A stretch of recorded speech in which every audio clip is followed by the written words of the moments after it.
Assalamualaikum warahmatullahi wabarakatuh. Pemirsa, berjumpa kembali bersama saya Fibis Rayu Anita dalam Jurnal Kotim. Informasi mengenai Kabupaten Kota Waringin Timur dan sekitarnya telah kami rangkum untuk Anda. Berikut informasi selengkapnya.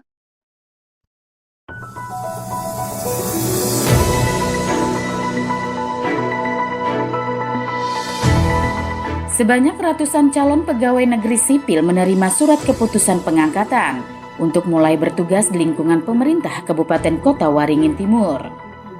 Mereka diingatkan agar tetap berkomitmen tidak mengajukan pindah tugas sebelum menyelesaikan masa pengabdian selama 10 tahun.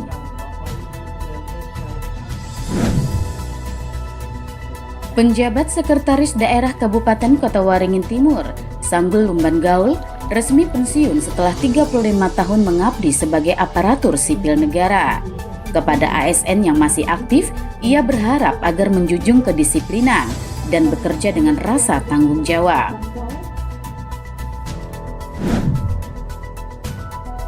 Bupati Kota Waringin Timur, Haliki Nur, melakukan perombakan struktur pejabat eselon 2 dan 3 di lingkungan pemerintah daerah setempat. Pejabat yang dinilai tidak bekerja maksimal akan kembali dimutasi.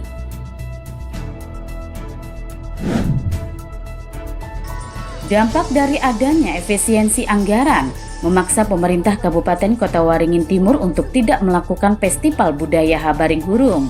Kondisi ini turut berpengaruh terhadap upaya edukasi dan pelestarian budaya daerah. Memperingati Hari Pendidikan Nasional tahun 2025, pemerintah Kabupaten Kota Waringin Timur menggelar upacara bendera. Momen Hardiknas jadi penguat terwujudnya pendidikan yang semakin merata sebagai harapan menuju Indonesia Emas 2045. Dinas Perhubungan Kabupaten Kota Waringin Timur mewacanakan peningkatan status Terminal Patih Rumbih Sampit menjadi tipe B. Gagasan ini muncul seiring meningkatnya kebutuhan akan transportasi antar daerah yang semakin tinggi. Ratusan pelajar dari berbagai sekolah di Kabupaten Kota Waringin Timur dilantik menjadi anggota Palang Merah Remaja. Terpanggilnya jiwa kemanusiaan jadi motivasi mereka bergabung dalam organisasi di bawah naungan Palang Merah Indonesia. 1.000 lebih tenaga kontrak atau pegawai non-aparatur sipil negara di Kabupaten Kota Waringin Timur ikuti seleksi pegawai pemerintah dengan perjanjian kerja tahap 2. Seleksi merebutkan 195 formasi ini jadi harapan terakhir untuk berubah status menjadi ASN. Di tengah adanya kebijakan efisiensi anggaran, Bupati Kota Waringin Timur Haliki Nur mewacanakan pembangunan gedung baru anggota Dewan Perwakilan Rakyat Daerah. Munculnya wacana itu karena gedung DPRD dinilai sudah tidak lagi representatif.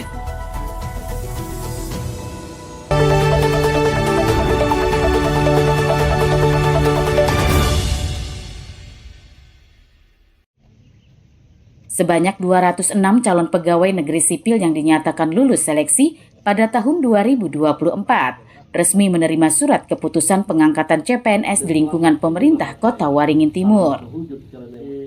Penyerahan SK secara simbolis digelar di halaman kantor Bupati, menandai dimulainya secara resmi masa pengabdian sebagai aparatur pemerintah. Bupati Haliki Nur dalam amanatnya menegaskan kepada para CPNS untuk tidak mengajukan pindah tugas sebelum menyelesaikan pengabdian selama 10 tahun, terutama bagi CPNS yang bertugas di wilayah pelosok.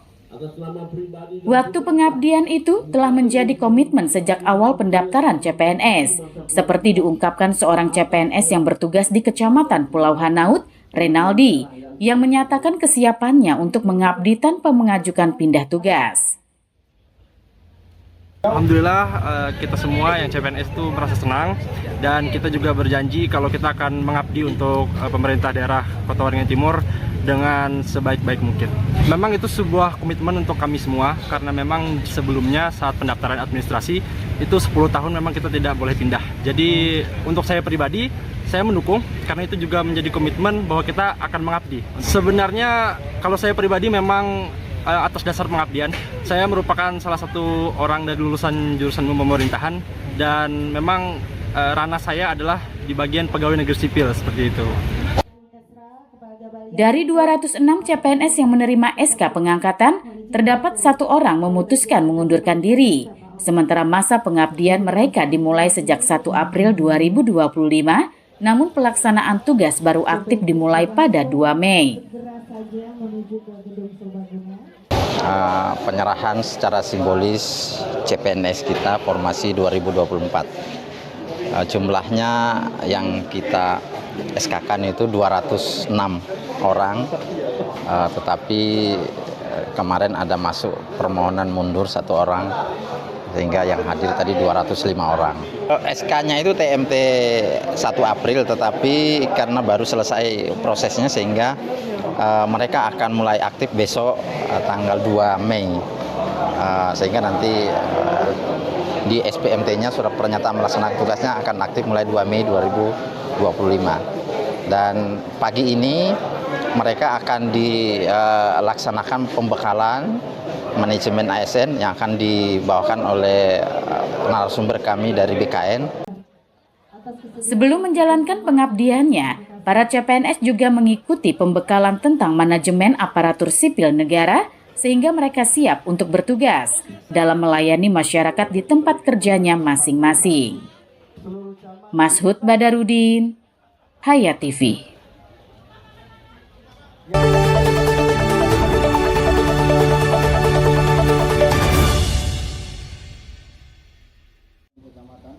Seremoni pelepasan masa pensiun Sanggul Lumban Gaul digelar melalui apel sederhana di halaman kantor Bupati Kota Waringin Timur.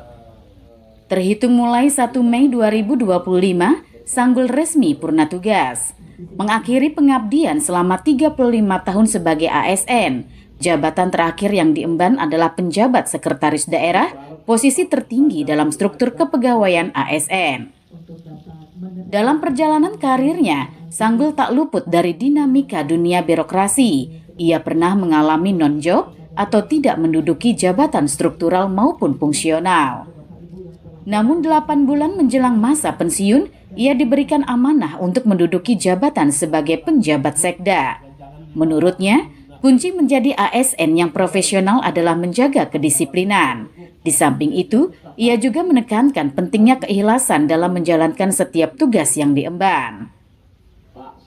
Jadi kepada kawan-kawan, adik-adik saya yang masih sekarang menjadi ASN, yang diberikan jabatan, diberikan amanah, kunci utama keberhasilan sebagai seorang pegawai itu adalah disiplin.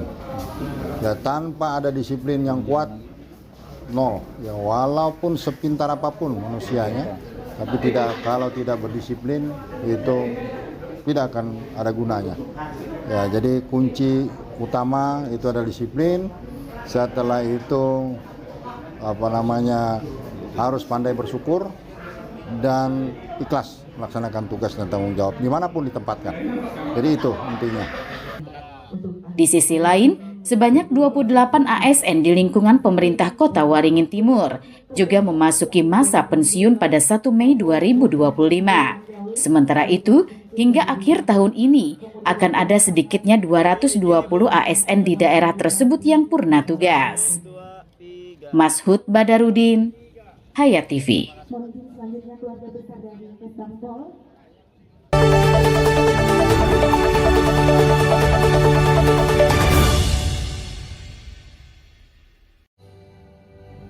Pergantian jabatan di lingkungan pemerintah Kabupaten Kota Waringin Timur ditandai dengan pelantikan dan pengambilan sumpah janji pejabat eselon 2 dan 3.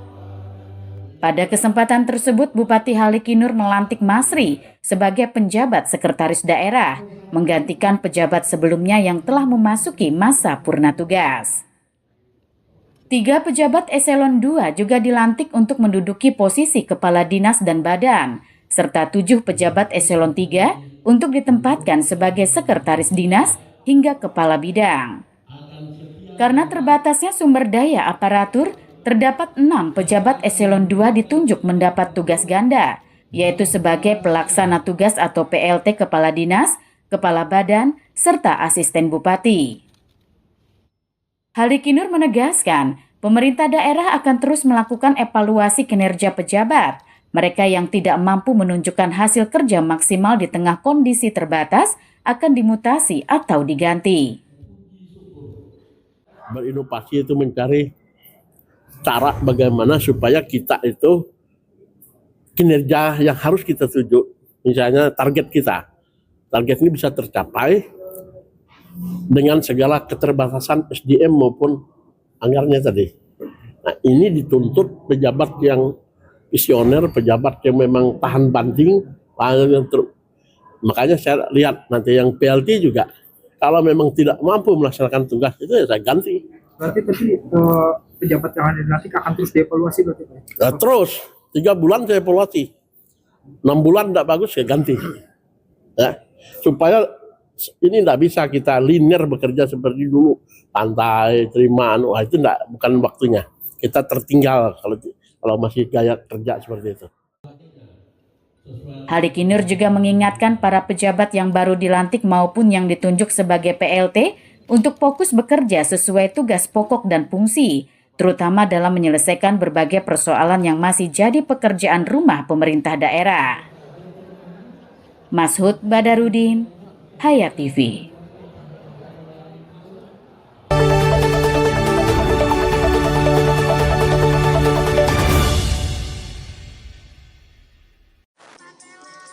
Festival Budaya Habaring Hurung merupakan agenda rutin yang dilaksanakan setiap tahunnya oleh pemerintah Kabupaten Kota Waringin Timur. Namun pada tahun 2025, kegiatan tahunan itu tidak bisa dilaksanakan karena adanya efisiensi anggaran. Tidak terlaksananya Festival Budaya Habaring Hurung turut berdampak dalam upaya edukasi dan pelestarian budaya daerah.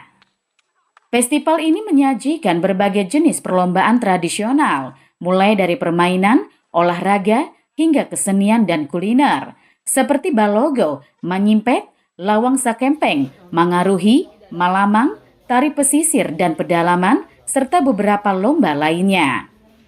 Di samping itu, dalam mengikuti Festival Budaya Isen Mulang tingkat Provinsi Kalimantan Tengah, Kota Waringin Timur hanya akan mengirim para juara Festival Budaya Habaring Hurung tahun lalu. Bahkan karena keterbatasan kondisi keuangan daerah, tidak semua cabang lomba bisa diikuti. Dengan adanya efisiensi, kegiatan kita yang tahunan seperti Festival Budaya Habaring Hurung itu tidak dapat kita laksanakan pada tahun ini karena adanya efisiensi anggaran itu. Kita melihat pengalaman di tahun-tahun sebelumnya, itu dalam 1 tahun itu untuk Festival Budaya Habaring Hurung itu kita perlu anggaran sampai sekitar 500-an juta. Pak, dengan tidak adanya Festival Habaring Hurung, untuk mengikuti Festival Isen Mulangnya seperti apa?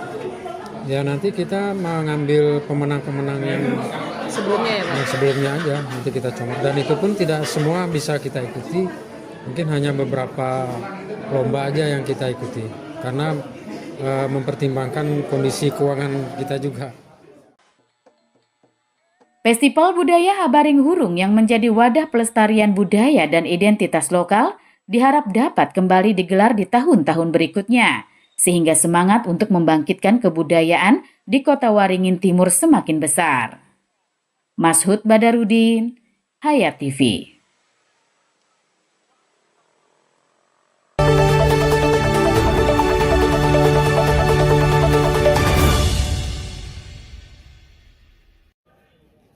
Upacara peringatan Hari Pendidikan Nasional di Kabupaten Kota Waringin Timur digelar pada Jumat 2 Mei pagi di lapangan Stadion 29 November Sampit. Bertindak sebagai inspektur upacara adalah Bupati Kota Waringin Timur, Halikinur. Upacara diikuti ribuan peserta, mulai dari para guru, pelajar hingga mahasiswa. Para peserta antusias mengikuti upacara dalam memperingati makna penting pendidikan dalam pembangunan bangsa. Seorang mahasiswa menyampaikan harapannya agar pendidikan di Kota Waringin Timur dapat terlaksana secara merata, baik di wilayah perkotaan maupun pelosok desa. demi meningkatkan akses pendidikan yang berkualitas bagi seluruh lapisan masyarakat. Senada dengan hal tersebut, seorang guru menyatakan komitmennya untuk terus semangat menciptakan sumber daya manusia yang berkualitas menuju Indonesia Emas 2045. Harapannya sendiri tentunya semoga kedepannya pendidikan di Kota Waringin Timur ini menjadi lebih baik agar nantinya pendidikan semakin merata dan tentu saja pastinya untuk Kota Waringin Timur menjadi kota yang bisa menjadi sesuai dengan ucapan Prabowo itu Indonesia Emas pada tahun 2045. Lebih meningkat lagi semangatnya untuk capai Indonesia Emas tadi yang harus kita capai lah yang di 2045. Ya itu harapan kita memperingati hari Hardiknas ini ya dengan semangat Hardiknas moga-moga guru-guru kita yang ada di Kota Waringin Timur ini lebih meningkat semangatnya ya. Bupati Kota Waringin Timur Halikinur menyampaikan bahwa sumber daya manusia yang berkualitas adalah kunci menuju kesuksesan Indonesia Emas pada tahun 2045.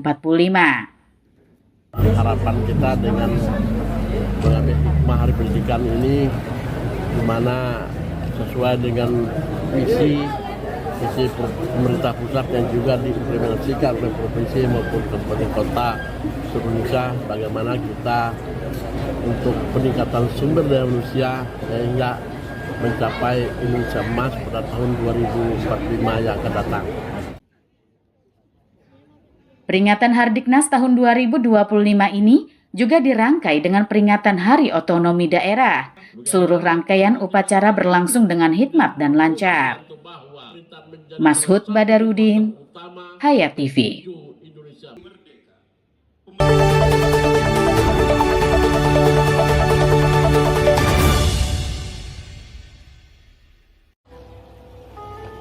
Terminal Patih Rumbih di Jalan MT Haryono Sampit menjadi satu-satunya terminal yang beroperasi di Kabupaten Kota Waringin Timur.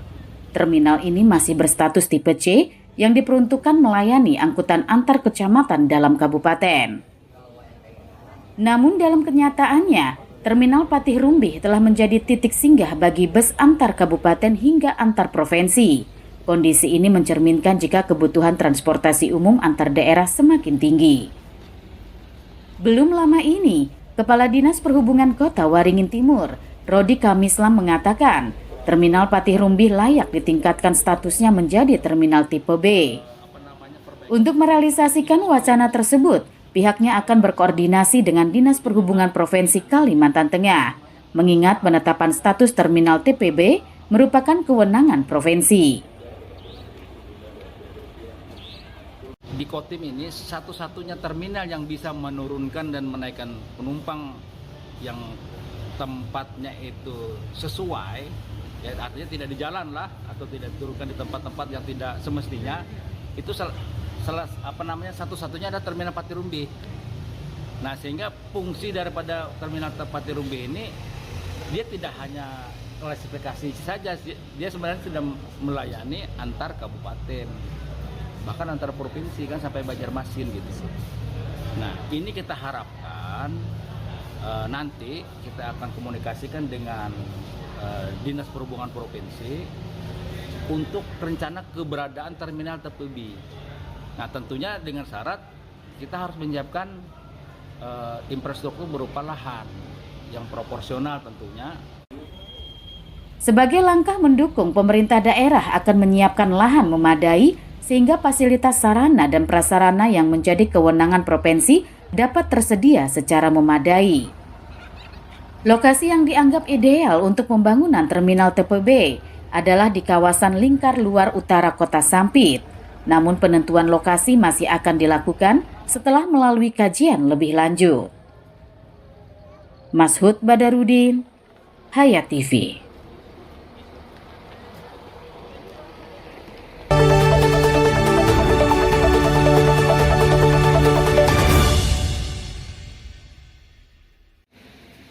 Palang Merah Indonesia atau PMI Kabupaten Kota Waringin Timur melantik sebanyak 323 pelajar untuk menjadi anggota Palang Merah Remaja atau PMR.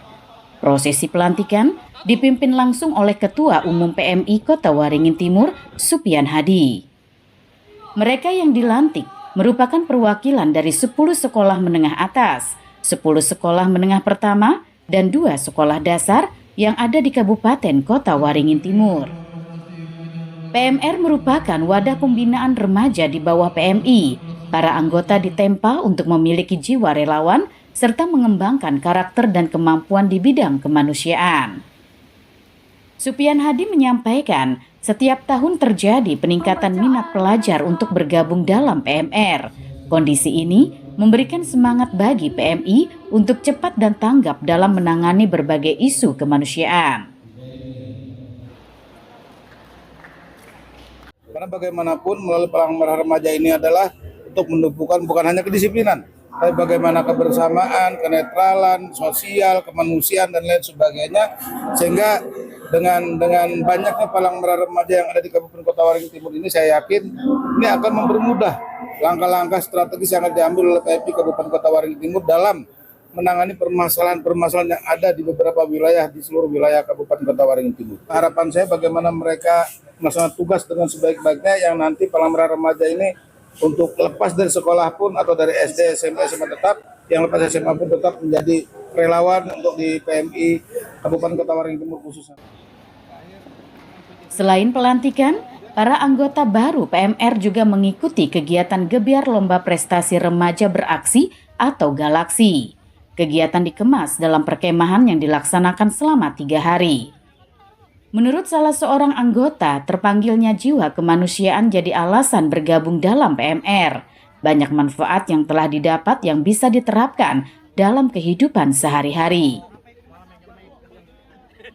Alasan saya tertarik di ikut organisasi PMR adalah karena jiwa kemanusiaan saya terpanggil. Jadi saya itu ingin membantu bersama umat manusia yang terutama di lingkungan saya gitu.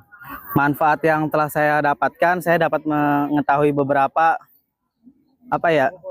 pengetahuan tentang kesehatan, pengetahuan cara penanganan pertolongan pertama dan berbagai macam lagi. Alhamdulillah sudah saya pernah terapkan, yaitu ketika sedang upacara bendera di sekolah, ketika orang lagi pingsan atau memerlukan lagi sesak napas, saya bisa membantu untuk menolong pertolongan pertamanya.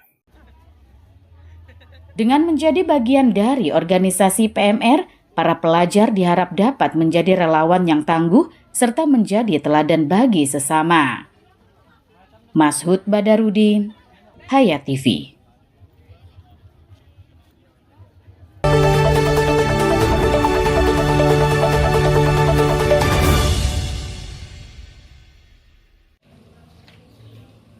Pemerintah Kabupaten Kota Waringin Timur kembali menggelar seleksi pegawai pemerintah dengan perjanjian kerja atau PPPK tahap 2. Seleksi diikuti lebih dari 1.000 tenaga kontrak atau pegawai non-ASN yang sudah mengabdi selama 2 tahun atau lebih.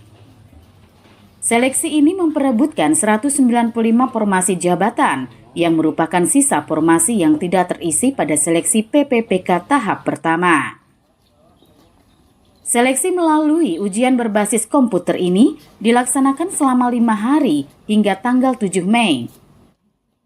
Seleksi melalui ujian berbasis komputer ini dilaksanakan selama 5 hari hingga tanggal 7 Mei. Setiap harinya terdapat 3 sesi ujian dengan jumlah 75 peserta per sesi.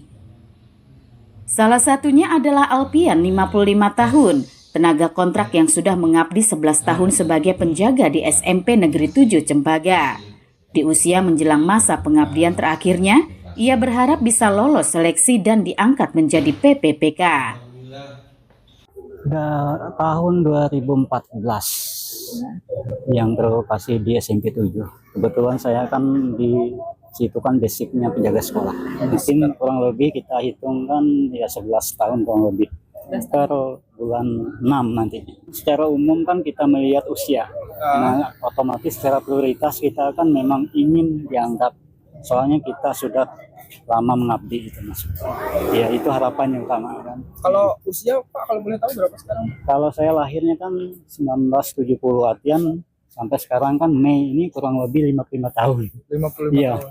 Oh berarti kalaupun diangkat berarti nggak lama lagi. Iya. Ya bisa disyukuri aja kalau diangkat ya, mudah-mudahan aja. Nah, Pak, kalau untuk tes hari ini ada persiapan lah Bapak sendiri Pak? Alhamdulillah kita sambil baca-baca. Pertama kan, yang kedua kita yang namanya kita pernah jadi seorang yang dididik kan, artinya kita pernah di sekolahan kan, kita ada wawasan. Seleksi PPPK tahap 2 menjadi harapan terakhir bagi pegawai non-ASN bisa berubah status menjadi ASN. Sesuai ketentuan pemerintah, status pegawai non-ASN akan dihapus pada pertengahan tahun ini. Bagi peserta yang tidak lolos dalam seleksi PPPK tahap 2, masih berpeluang untuk diusulkan menjadi PPPK paruh waktu. Regulasi yang ditetapkan dari Kemenpan bahwa peserta tes P3K ini yang berasal dari teman-teman non-ASN dalam rangka penataan tadi menjadi ASN kan dibatasi tahun ini harus selesai. Yang belum mendapatkan formasi atau dinyatakan tidak lulus di seleksi ini tetapi mengikuti seluruh rangkaian tes P3K, sudah mengikuti tes CAT ini, maka dapat diusulkan untuk menjadi P3K paruh waktu. Penyelesaian sudah ini yang terakhir, sehingga non-ASN kita yang tidak mengikuti tes ini maka tidak dapat lagi dilanjutkan kontraknya, sehingga nanti ke depan tidak akan ada lagi nanti non-ASN. Bagi tenaga kontrak yang tidak mengikuti seleksi tersebut, maka kontrak kerja mereka yang akan berakhir pada pertengahan tahun ini tidak dapat lagi diperpanjang. Mashud Badarudin, Hayat TV.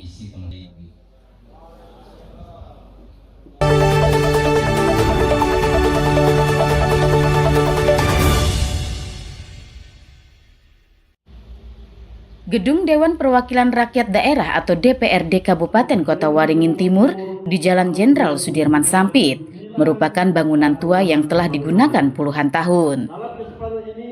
Menurut Bupati Halikinur, kondisi gedung itu sudah tidak lagi memadai untuk menunjang aktivitas kelembagaan DPRD. Hal itu disampaikan Halikinur saat menghadiri rapat paripurna pada Senin kemarin. Untuk itu Halikinur mewacanakan pembangunan gedung baru DPRD. Salah satu pertimbangannya adalah terbatasnya kapasitas gedung yang ada sekarang, sehingga banyak agenda dan kegiatan dewan yang terpaksa dilaksanakan di tempat lain. Halikinur menyadari saat ini kondisi keuangan daerah masih belum stabil karena kebijakan efisiensi anggaran, namun ia menegaskan jika pembangunan infrastruktur tetap perlu dirancang dan dipersiapkan secara matang.